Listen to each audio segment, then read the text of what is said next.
So today I'm upgrading the cables to my house battery because now I will have cables that are long enough, because I have short cables on there now, and these also, hopefully these ends I won't have to piecemeal like I did to get into the charge controller, and I'll show you that when we do the inside. So right now we're going to do the outside part, and then when we get inside I'll show you what I mean by piecemealing. I had to add pieces onto the current wires and they keep slipping off, so it's not working. So hopefully this will help. And then there's just one more set of wires to upgrade later, and the whole system should be good to go once I get that solenoid fixed, completely 100% functioning. Okay, so I've hooked up the microphone, and I'm hoping that this will record because it is quite a bit of a breeze kicking up every once in a while here. So I definitely want to have you be able to hear me. So this shouldn't take too long. I'm just taking two cables off and putting two cables back on, two different cables on. So hopefully all the sounds you will be able to hear. If not, I will be doing a voiceover. So I've got my ratchet to take the leads off of the battery. I'll just bring the tripod up here so you can see a little bit. Hopefully you can see that. So I've got just my socket set here, so of course positive and negative, and I've got my positive and negative wiring here. So the wires that we are taking out, I'm taking this one out, and this wire keeps coming out. This is going from my panels.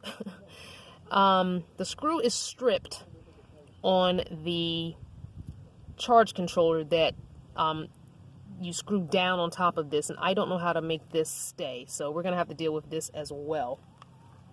It's come out already a couple times today. It's driving me nuts. That's also one of the cables that I have to change.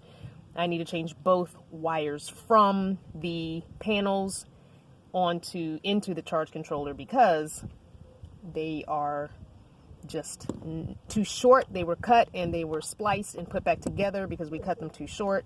I did not quite measure before cutting, so anyway, that's another video for another day. So right now we're going to take this off, and hopefully we won't get a spark. Well, it would be helpful if I put it onto the left so I can lefty-loosey.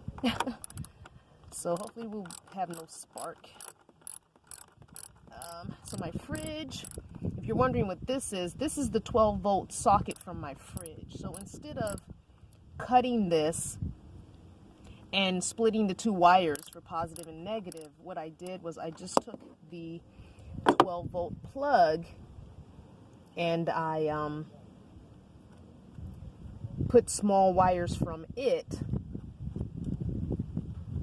one on the positive lead, one on the negative, so that my 12-volt plug itself is actually still intact.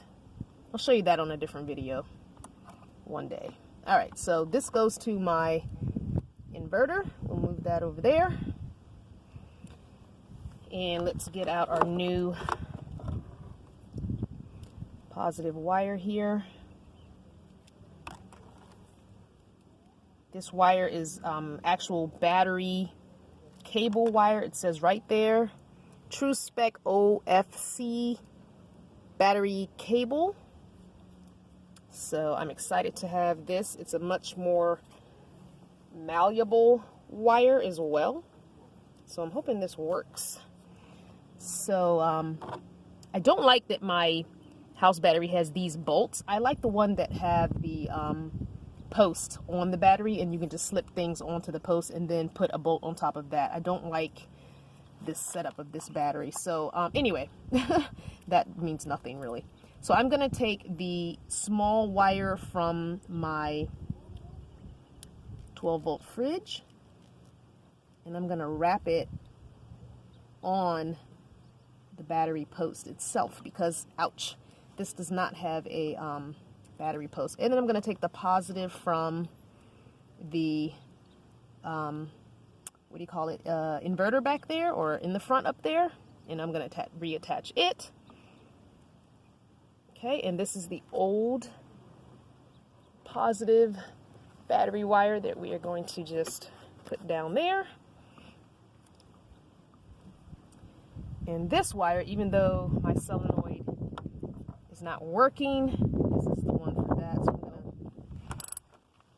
all right, positive is done. Now we're gonna come over here and do the negative wiring, and then we'll go inside and do the inside. And I've got to figure out what is going on with this solar panel, because it's giving me a doggone hard time, and that screw is stripped, and I don't know how to fix that situation. I'll figure something out. Where there's a will, there's a way, right? Always, always. Alright, so we've got the terminal for the inverter there. This is the battery, which we're replacing. This is the ground wire. So here is the negative new battery cable. So we're going to take the refrigerator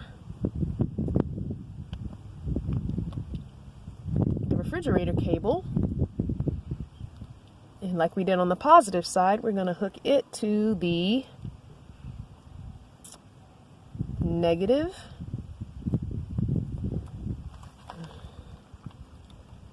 And the ground wire.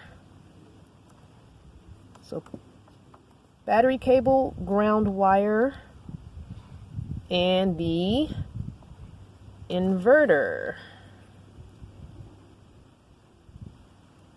Negative. All those negative connections. Put them on the bolt. Hopefully we don't get spark. I hate it when I get spark because it scares me every time. Oh, and we got a spark. Dang it! It scares me every freaking time. Even though I know I've done it right, it still scares me. And let's move on into the inside.